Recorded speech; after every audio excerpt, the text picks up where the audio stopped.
मैं डॉक्टर भामा अग्रवाल आपके अपने यूट्यूब चैनल पर आपका स्वागत करती हूँ, अभिनंदन करती हूँ। आइए प्यारे बच्चों, आज हम पत्र लेखन की विशेषताएं क्या-क्या होती हैं, कौन सी खूबियां उस पत्र को यादगार बनाती हैं, प्रभावी बनाती हैं तथा लेखक और पाठक के बीच में एक अतरंग मजबूत संबंध स्थापित कर देती हैं, उनके विषय में जानने की कोशिश करते हैं। पिछली वीडियो में आप लोगों ने जाना है कि पत्र क्यों आवश्यक है, पत्र लिखने के लिए क्या-क्या सामग्री चाहिए, पत्र लिखने के लाभ कौन से हैं और मनुष्य के लिए वो पत्र किस प्रकार उसके सभी पक्षों को प्रभावित करते हैं। तो आइए पत्र की विशेषताओं पर एक नज़र डालते हैं। पत्र को सरस, आकर्षक, प्रभावी व यादगार बनाने के लिए उसकी भाषा शैली पर विशेष ध्यान देना चाहिए। शैली अर्थात लिखने का तरीका कि पत्र कौन सी कोटि का है, औपचारिक है अथवा अनौपचारिक है और उसे किस प्रकार से लिखा जाए। अगर हम पत्र को लिखते समय उसके सभी भागों को गड़बड़ कर देंगे यानी मिला देंगे तो पत्र का आनंद और सौंदर्य दोनों समाप्त हो जाएंगे। व्यक्तित्व व विचारों में परिपक्वता अर्थात समझदारी झलकाते पत्रों में निम्नलिखित विशेषताएं होनी चाहिए। नंबर एक, सरलता। पत्र की भाषा इतनी सरल और ग्राह्य अर्थात ग्रहण करने योग्य, समझने में आसान होनी चाहिए कि प्रतिपक्ष अर्थात पाठक को उसे समझने के लिए विशेष बल न लगाना पड़े। विशेष बल से अर्थ है कि उसके शब्दों का अर्थ ना ढूंढना पड़े और उसे पत्र को समझने के लिए सोचना ना पड़े कि आखिरकार क्या लिखा गया है। क्लिष्ट यानी मुश्किल, जटिल भाषा पत्र को नीरस यानी पढ़ने वाले के आनंद को समाप्त कर देती है, वह शुष्क बना देती है। पढ़ने वाला मजबूर होकर पढ़ता है, इच्छा से नहीं पढ़ता। अतः ऐसे शब्दों के प्रयोग से बचना चाहिए जिनका अर्थ समझने के लिए अन्य साधन का सहारा लेना पड़े। अन्य साधन यानी शब्दकोश, डिक्शनरी, गूगल या अन्य किसी व्यक्ति से उसके विषय में पूछना पड़े। तो ध्यान रखें कि पत्र की भाषा एकदम सरल और सहज हो। नंबर दो, सहजता। पत्र औपचारिक हो अथवा अनौपचारिक यानी रिश्तेदार सगे संबंधियों को लिखे गए हों या किसी कार्यालय को लिखे गए हों, दोनों के लेखन के समय विषय के क्षेत्र विषय के क्षेत्र से अभिप्राय है कि हम जल विभाग को पत्र लिख रहे हैं अथवा बिजली विभाग को पत्र लिख रहे हैं अथवा पुलिस विभाग को पत्र लिख रहे हैं अथवा नगर पालिका को पत्र लिख रहे हैं या कोर्ट के किसी विभाग को पत्र लिख रहे हैं, कि जिस विभाग को पत्र लिखें उसी की शब्दावली को चुनें। और बौद्धिक स्तर में सहजता। बौद्धिक स्तर यानी लेखक बहुत अधिक पढ़ा लिखा और विद्वान है तो ऐसा न हो कि वह बड़े भारी भरकम शब्दों का इस्तेमाल उस पत्र में करे। में सहजता का विशेष ध्यान रखना चाहिए। पत्र लेखक यदि इस संबंध में सचेत होकर पत्र लिखेगा तो पाठक सहजता से उसे समझकर पढ़ पाएगा और आनंद अनुभव करेगा। नंबर तीन, स्पष्टता। पत्र की भाषा सरल सहज होने के साथ साथ स्पष्ट भी होनी चाहिए। लेखन व भाव दोनों में स्पष्टता पत्र को सरस व रोचक बनाती हैं। अर्थात कहने का भाव यह है कि हम अपने वाक्यों को बहुत अधिक लंबा और जटिल ना बनाएं और जो हम कहना चाहते हैं वो बड़ी सरलता से सहजता से कहें। छोटे छोटे वाक्य हों। क्षेत्र विशेष की भाषा पर विशेष ध्यान रखें और विषय से जुड़े रहें। गोलमाल बातें पत्र को सौंदर्यहीन अर्थात उसकी सुंदरता को खो देती हैं, निरर्थक और पाठक को असंतुष्ट बनाती हैं, क्योंकि वो बात ठीक प्रकार से समझ नहीं पाता है। अतः पत्र में स्पष्टता अत्यंत आवश्यक है। नंबर 4, संक्षिप्तता। पत्र लेखन के समय लेखक को अपने कथ्य यानी जो विषय वो अपने पत्र में प्रस्तुत कर रहा है अर्थात विषय को ध्यान में रखकर नपे तुले शब्दों में अर्थात आवश्यकता के अनुरूप मूल तथ्य को प्रस्तुत करना चाहिए। अनावश्यक विस्तार पत्र को निबंध बना देता है। अर्थात कहने का भाव यह है कि हम पत्र के कलेवर को लिखते हुए ये ध्यान रखें कि पहले क्षेत्र, फिर समस्या का स्वरूप और फिर निदान के साथ अपना विश्वास प्रकट करें।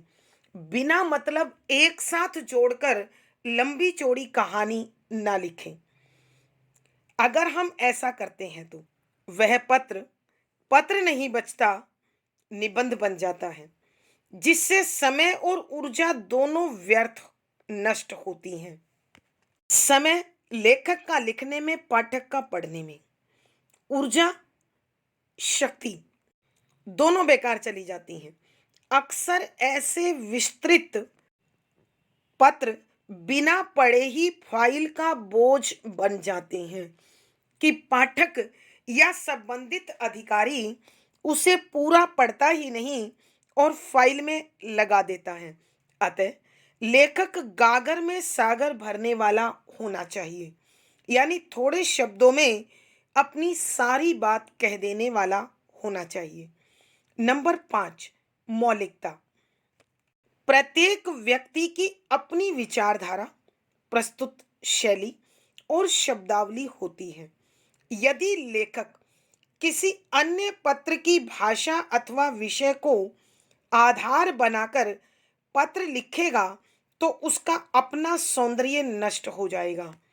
अर्थात कहने का भाव यह है कि मान लीजिए हमें जल विभाग में पत्र लिखना है। हम कहीं से उसका पैटर्न उठाएं और उसमें केवल अपना नाम, अपना स्थान बदलकर पत्र विभाग तक पहुंचा दें तो उसमें क्षेत्र विशेष का और व्यक्ति विशेष का गुण शामिल नहीं हो पाता है और उसके बिना आनंद नष्ट हो जाता है। इसलिए पत्र की मौलिकता लेखक व पाठक के संबंधों में अंतरंगता अर्थात आंतरिक लगाव, इंटरनल अट्रैक्शन उत्पन्न करती है। अतः पत्र में लेखक का व्यक्तित्व झलकना चाहिए।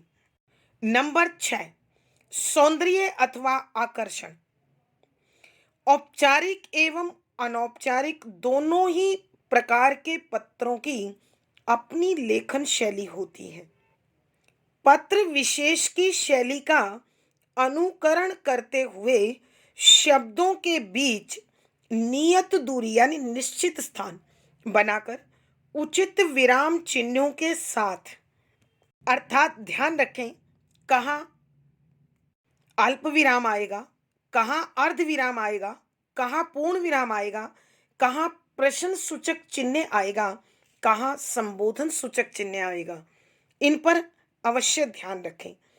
यथा संभव सुंदर व स्वच्छ लिखावट में बिना काट छांट वाला पत्र देखते ही पाठक के मन को छू जाता है और मनवांछित लक्ष्य अविलंब पूरा होता है। अर्थात कहने का भाव यह है कि सुंदरता वो भाव है जो प्रत्येक व्यक्ति के हृदय में निवास करता है। जब लेखक पत्र के प्रकार के अनुसार शैली को अपनाएं। सुंदर लिखावट हो, छोटे छोटे वाक्य हों, विराम चिन्हों का ठीक प्रकार से ध्यान रखा गया हो, तो पढ़ने वाला उसे देखते ही खुश हो जाता है और वह उस पत्र को उसके सौंदर्य के कारण बार बार प्रशंसित प्रशंसा करते हुए पढ़ता है। तो एक तो उसे विषय अच्छी प्रकार से समझ में आ जाता है, दूसरा वो लेखक के प्रति श्रद्धा भाव से भर जाता है, इसलिए उसके काम को तुरंत पूरा करने की कोशिश करता है। नंबर 7, प्रभावशीलता। पत्र को प्रभावी बनाने के लिए सरल, सहज, सुगठित, शुद्ध भाषा, उचित वाक्य विन्यास का मतलब होता है वाक्य का निर्माण, कथ्य प्रस्तुति, यानी जो विषय हमें प्रकट करना है हम उसी की बात करें। अनेक विभागों में कई सारे विषय उनको सौंप दिए गए होते हैं, अतः सभी विषयों को आपस में न मिलाएं आदि की अहम भूमिका होती है।